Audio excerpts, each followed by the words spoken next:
Videojocs. Els videojocs van ser introduïts com a entreteniment comercial a mitjans de l'any 1971, el qual va començar com a base important en la indústria de l'entreteniment a la recta final de la dècada de 1970 i principis de la dècada de 1980 als Estats Units, el Japó i Europa. Després d'una greu crisi de la indústria, l'any 1873 i un subsegüent renaixença. 2 anys després, la indústria del videojoc ha anat guanyant experiència i beneficis amb una inversió de 10 bilions de dòlars en gairebé 4 dècades, amb la rivalitat de la indústria del cinema com la indústria d'entreteniment més rendible del món. Durant molt de temps ha estat complicat assenyalar quin va ser el primer videojoc, principalment degut a les múltiples definicions que s'han anat originant, però es pot considerar com a primer videojoc el Noughts and Crosses, també anomenat OXO, desenvolupat per Alexander Douglas al 1952. El joc era una versió computeritzada del 3 en ratlla que s'executava sobre la màquina EJAC i permetria enfrontar un jugador humà a la màquina. El 1958, William Snowman va crear servint-se d'un programa de càlcul de trajectòries i d'un oscil·loscopi. El Tennis for Two, Tennis per a dos, un simulador de tenis taula per entreteniment dels visitants de l'exposició Brookhaven National Laboratory. Aquest videojoc va ser el primer de permetre el joc entre 2 jugadors humans. 4 anys més tard, Steve Russell, un estudiant de l'Institut de Tecnologia Massachusetts, va dedicar 6 mesos a crear un joc per computador usant gràfics vectorials, els Expressword. En aquests jocs, 2 jugadors controlaven la direcció i la velocitat de naus espacials que lluitaven entre elles. El videojoc funcionava sobre una màquina PDP-1 i va ser el primer de tenir cert èxit, encara que va ser poc conegut en els àmbits universitaris. Al 1966, Russ Baer va començar a desenvolupar amb Albert Malicon i Tate DeVarney un projecte de videojoc que es deia Frozen House i que va significar el començament del videojoc domèstic. Aquest projecte va evolucionar fins a convertir-se en la Magnavox Odyssey, el primer sistema domèstic de videojocs llançat el 1972, que es connectava directament a la televisió i que permetria jugar a diversos jocs pregravats.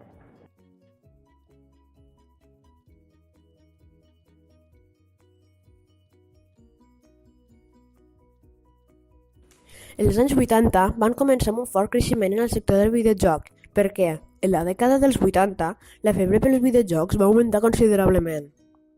Des de que Space Invaders va irrompre en el mercat en 1978, els ingressos generats per la indústria havien passat dels 454 milions de dòlars d'aquest any fins als 5.313 milions de dòlars.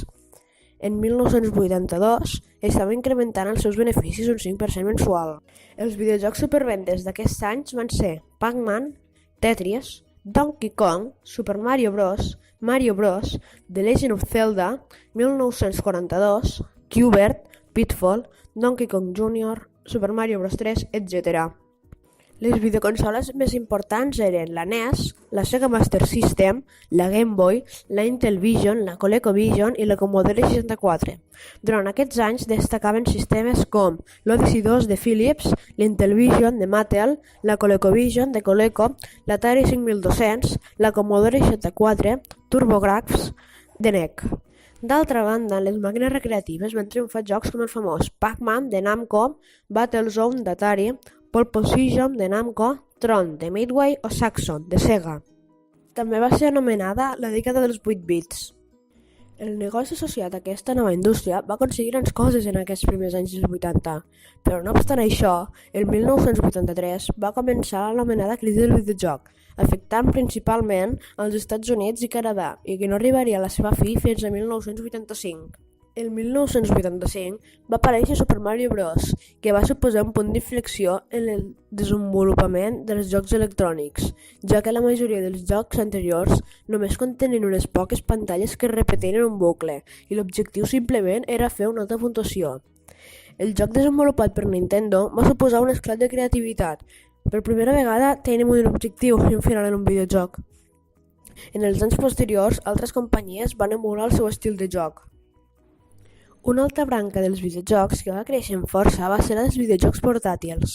Aquests van començar a principis dels 70, amb els primers jocs completament electrònics, llançats per Mattel, els quals difícilment podien considerar-se com videojocs, i van anar creixent en popularitat gràcies a conversions de recreatives com les realitzades per Coleco o addictius microjocs com les Game & Watch de Nintendo.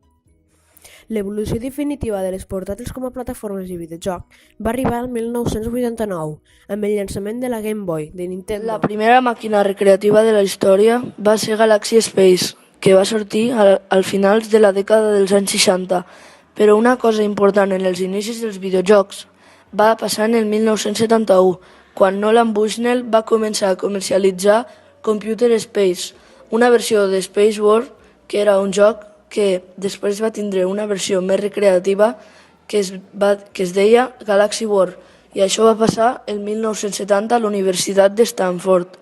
Quan va arribar el Pong, que era una màquina recreativa que es va copiar d'una versió anterior que es deia Tennis for Two, feta per Hein Botham. El sistema va ser dissenyat per Al Alcom, per a Nolan Bushnell a la recent formada companyia Atari. Es va presentar el 1972 i va ser la pedra angular del videojoc com a indústria. Van aparèixer diversos avenços tècnics on destaquen els microprocessadors i els xips de memòria, i van aparèixer als salons recreatius jocs com Space Invaders o Asteroids.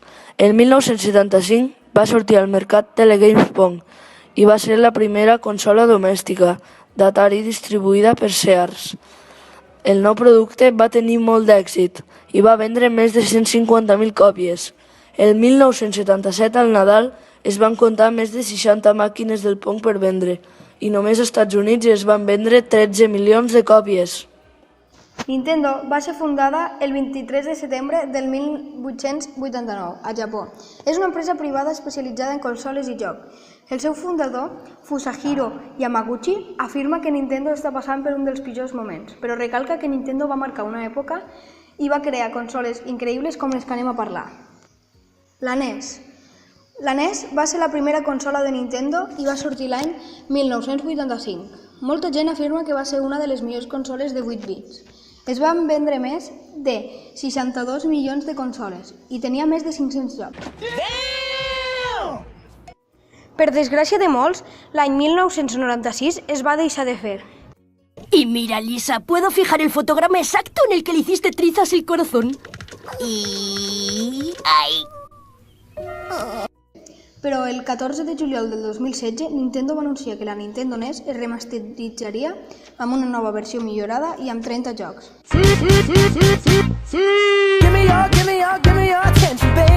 El joc més venut de la NES va ser el Super Mario Bros. La Game Boy. Es tracta d'una consola portàtil amb 2 botons, una pantalla i botons direccionals. Va ser el sistema portàtil més venut fins l'arribada de la Nintendo DS. Va sortir el 21 d'abril del 1989 i el joc més venut va ser el Tetris. La GameCube. La GameCube és la quarta consola de sobretaula de Nintendo. Quan va sortir va tenir problemes perquè havia de competir en la Play 2 de Sony, la Xbox de Microsoft i la Dreamcast de Sega. El joc més venut de la GameCube va ser el Super Smash Bros. La GameCube va sortir el 2001 a Japó. Nintendo DS. La Nintendo DS és la consola més venuda de la història, amb més de 150 milions de sistemes venuts. I com no, el joc més venut va ser el New Super Mario Bros. També va ser una de les primeres consoles que disposava pantalla tàctil i Wi-Fi. La Wii. La Wii és una videoconsola que va sortir el 16 de novembre del 2006, a Amèrica del Nord. A la gent li va agradar molt perquè podien jugar a esports des de casa.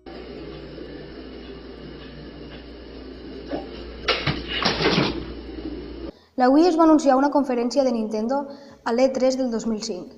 E3 és una exposició de jocs que sortiran prompte. Mario. Com no podríem parlar de Mario, un dels personatges més rellevants de Nintendo. El lampista Mario va sortir a un videojoc l'any 1981. Ell té un barret.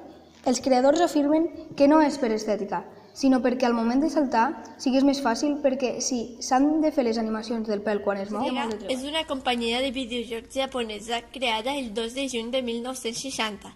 Als inicis es deia Service Games, però al final es van quedar en les 2 primeres lletres. El primer videojoc va ser Periscope, creat l'any 1966. No és un videojoc, però és un sistema electromecànic. Els videojocs de després van ser una còpia del Pong, com el Pong-Tron, el Pong-Tron 2 i el Hockey TV, creats sobre el 1973. L'any 1976 va aparèixer el videojoc Monaco JG, un joc d'esquivar cotxes. L'any 1982 va sortir el Pengo, un joc protagonitzat per un pingüí que ha d'espentejar blocs per matar els seus enemics. Al mateix any va sortir Saxon, un joc diferent en un tipus de perspectiva isomètrica. És un joc de naus, en què ens podem moure en les 3 dimensions. Un any més tard va sortir Star Trek. És un joc de gràfics vectorials i vista en primera persona. També hi ha una imatge del mapa on podeu veure on estan els enemics. Abans de Sonic va sortir Alex Kidd, el videojoc Alex Kidd in Miracle World. Va ser creat per fer la competència a Mario Bros, però com no va funcionar, van fer a Sonic. Sonic va aparèixer per primer cop l'any 1991 al videojoc Sonic the Hedgehog. Aquest videojoc ha tingut més de 7 milions de ventes. La primera videoconsola va sortir l'any 1983 i s'anomena SG-1000 Blackstripe. No va ser un gran èxit, però va ajudar l'empresa a millorar. Després van anar millorant i van fer la SG-1000 Bluestripe, tribuna Sega SG-1000, consola Sega SG-1000 Mark II i més. La Master System és una consola de 8 bits. Va sortir al mercat l'any 1985, però a Europa va sortir l'any 1987. Alguns dels jocs en què podem jugar en aquesta consola són Alex Kidd in Miracle World, Wonder Boy, Sonic the Hedgehog, Phantasy Star i Zillion, entre altres. Després van treure la Mega Drive, que té 16 bits. Amb la Mega Drive podies jugar al FIFA 98. Després de la Mega Drive va sortir la Sega Saturn i la Sega Dream. A principis dels anys 90, les videoconsoles van donar un important salt tècnic gràcies a la competició de l'anomenada generació de 16 bits, composta per la Mega Drive, la Super Nintendo Entertainment de Nintendo, la PC Engine de NEC, coneguda com a TurboGrafx A Occident, i la CPS Changer. Al costat d'elles també va aparèixer la Neo Geo, una consola que igualava les prestacions tècniques d'una arcade, però massa cara per arribar de forma massiva a les llars. Aquesta generació va suposar un important augment en la quantitat de jugadors i la introducció de tecnologies com el CD-ROM, una important evolució dins dels diferents gèneres de videojocs, principalment gràcies a les noves capacitats tècniques. Mentrestant, diverses companyies havien començat a treballar en videojocs amb entorns tridimensionals, principalment en el camp del PC, obtenint diferents resultats, des de les 2D i mitja de Doom, 3D completes de 4D Boxing, a les 3D sobre entorns prerenditzats d'Alone in Dark, referent a les ja antigues consoles de 16 bits. El seu major i últim assoliment es produiria pel SNES, mitjançant la tecnologia 3D de prerenditzats de SGI, sent la màxima expressió per jocs com Donkey Kong Country i Killer Instinct. També va sortir el primer joc poligonal en la consola, la competència de SNES. Mega Drive va llançar el Virtual Racing, que va tenir un gran èxit, ja que la marca va marcar un abans i un després dels jocs en 3D de la consola. Ràpidament, els videojocs en 3D van ser ocupant un important lloc en el mercat, principalment gràcies a l'anomenada generació de 32 bits en les videoconsoles Sony, PlayStation i Sega Saturn, i la generació de 64 bits en les videoconsoles Nintendo 64, Atari Jaguar, quan els ordinadors. La consola de Sony va aparèixer després d'un projecte iniciat amb Nintendo, que consistia en un perifèric per SNES, amb lector de CD. Al final, Nintendo va rebutjar la proposta de Sony, ja que Sega havia desenvolupat una cosa semblant sense tenir èxit. Sony va llançar independentment PlayStation. Per la seva banda, els arcades van començar un lent però imparable declivi, segons augmentava l'accés a consoles i ordinadors més potents. Per la seva part, els videojocs portàtils, producte de les noves tecnologies més poderoses, van començar el seu veritable auge, unint-se a la Game Boy màquines com la Game Gear, Lynx, la Neo Geo Pocket, encara que cap va poder-hi fer front a la popularitat de la Game Boy, sent aquesta i els seus descendents les dominadores del mercat. Cap a finals de la dècada, la consola més popular era la PlayStation, amb jocs com Final Fantasy VII, Resident Evil, Winning Eleven 4, Gran Turismo i Metal Gear Solid. En PC eren molt populars els FPS, com Quark, Unreal o Half-Life, i els RTS, com Command and Conquer o StarCraft. A més, les connexions entre ordenadors mitjançant internet van facilitar el joc multijugador, convertint-lo en l'opció predilecta de molts jugadors, i va ser les responsables del naixement dels MMORPG, com Ultima Online.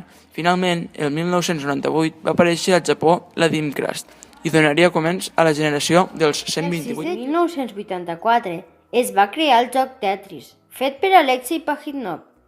Normalment es jugava amb el Tetrominos, però es podia jugar amb qualsevol consola, i avui en dia fins i tot es pot jugar amb el telèfon mòbil.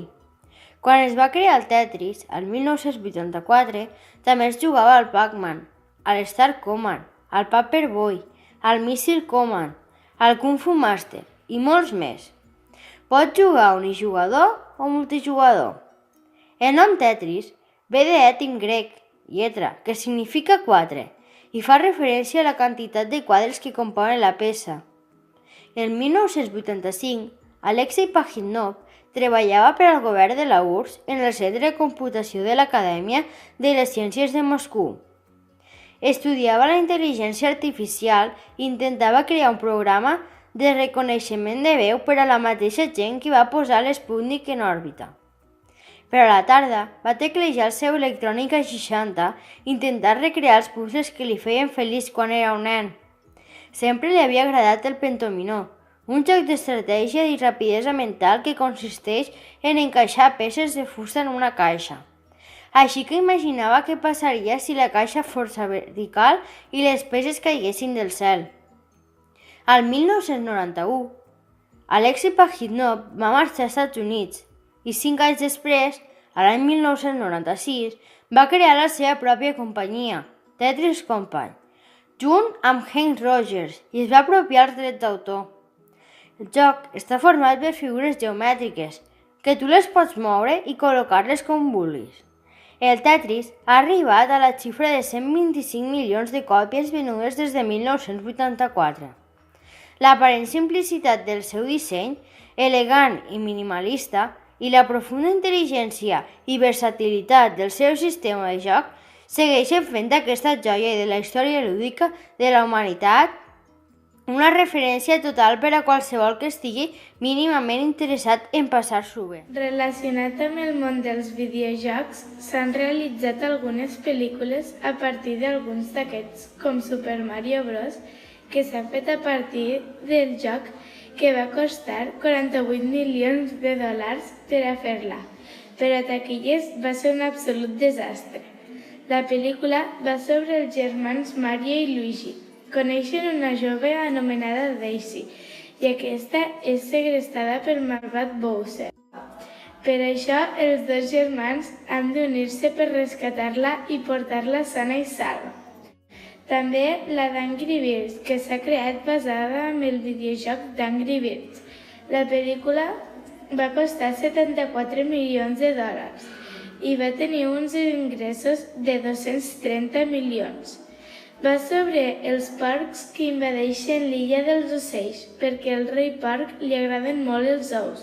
I llavors, Red, Chuck i Bomb s'enfaden i fan el possible per a impedir que els porcs agafen els ous d'ells. La pel·lícula de Tomb Raider, que està basada en el tema de Tomb Raider, va ser creada l'any 1996. La pel·lícula va ser realitzada per Paramount i va ser protagonitzada per Angelina Jolie. Va sobre explorar ruïnes de civilitzacions perdudes i descobrir tesors antics. Afrontar mil perills forma part del dia a dia de la rica aventurera anglesa Lara Croft. Pokémon és un joc creat pel·lícula. La pel·lícula, quan va sortir a taquilles, no va agradar a la gent i no serà una pel·lícula que passarà a la història com a bona pel·lícula. Resident Evil també és una de les pel·lícules que ha estat creada a partir d'aquest tema. No han estat un dels millors èxits que passaran a la història, però tampoc ha sigut un desastre. Els jocs més populars i més coneguts de l'actualitat. En primer lloc, Fortnite. Fortnite és un videojoc pertany al gènere de survival i món obert desenvolupat per les empreses Epic Games i People Can Fly. Va ser llançat un títol d'accés anticipat el 25 de juliol del 2017. El segon joc, Battlegrounds. El joc va ser llançat en Windows mitjançant el programa d'accés anticipat de Steam al març de 2017, mentre que en l'accés anticipat el joc havia venut més de 4 milions de còpies en un termini de 3 mesos. En tercer lloc, FIFA 18. FIFA 18 és un joc de futbol desenvolupat per Electronic Arts i publicat per EA Sports, Canadà, i EA Sports, Romania. Va sortir a la venda el 29 de setembre del 2017. També us presentarem les 5 revistes més especialitats en els videojocs. En primer lloc, Hobby Consoles. És una revista espanyola de videojocs fundada a l'octubre de 1991 per Hobby Press i edita actualment per Axel Springer, Espanya, a la qual pertany Hobby Press avui dia. En segon lloc, New Superjocs és una revista mensual de videojocs que informa sobre notícies, reportatges i entrevistes relacionades amb videojocs de Sony, PlayStation Portable, PlayStation 2 i PlayStation 3. El tercer joc, Campero. La revista GamePro es va publicar la primera vegada el 1989 i té la seva seu a San Francisco, Califòrnia. GamePro va ser llançada el 1998 amb més reportatges i notícies. Inclou vídeos i captures de pantalla de l'industrial dels videojocs.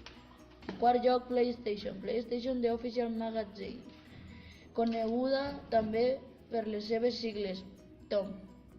És una revista mensual de videojocs que té videoconsoles de Sony, PlayStation. I per últim, Gamers. PC Gamer és una revista que parla anglesa creada al Regne Unit en 1993 i enfocada en la cobertura de videojocs per a PC. És publicada de forma mensual per Future PLC. La revista té diverses edicions regionals i s'ha convertit en la revista especialitzada en aquest tipus de videojocs, més venuda als Estats Units. Virtual és un entorn d'escenes o objectes d'aparença real. L'accepció més comuna refereix a un entorn generat mitjançant tecnologia informàtica, que crea en l'usuari la sensació d'estar immers en ell. Aquest entorn és contemplat per l'usuari a través d'un dispositiu conegut com ulleres o casc de realitat virtual. El que més s'utilitza són les ulleres de realitat virtual. Aquest pot anar acompanyat d'altres dispositius com guants o vestits especials que permeten una major interacció. Morton Leonard Heilig va ser l'inventor de la tecnologia de realitat virtual. Va aplicar la seva experiència cinematogràfica i amb l'ajuda de la seva parella va desenvolupar el sensorama. Diversos anys des del 1957, patentant-ho el 1962. Resident Evil 7 Biohazard és considerat un dels millors jocs de realitat virtual i va aparèixer a 1996. Els jugadors viuen una experiència autèntica amb elements d'exploració i puzzles. La realitat virtual està molt de moda perquè portem molt d'anys utilitzant el mòbil i ara ha arribat aquest nou invent i ens ofereix una experiència digital completament diferent. El 2016 va ser considerat l'any de realitat virtual. A partir d'aquest any van començar a arribar productes reals que ja podem provar. Ulleres de realitat virtual, guants, mandos, trajes... Les expectatives davant de la realitat virtual són molt dispars depenent de qui li preguntis, mentre que per a algunes persones representa el futur de l'entreteniment. No són poques les persones que miren aquestes tecnologies amb molt escepticisme, fins al punt de pensar que serà una moda passatgera com les pantalles 3D. La causa és que hi va haver un temps que en el 3D es va començar a vendre com el millor del millor, el futur de l'entreteniment. Ja ens ha ensenyat la història que no ha estat així, quedant relegat a un segon pla en el mercat.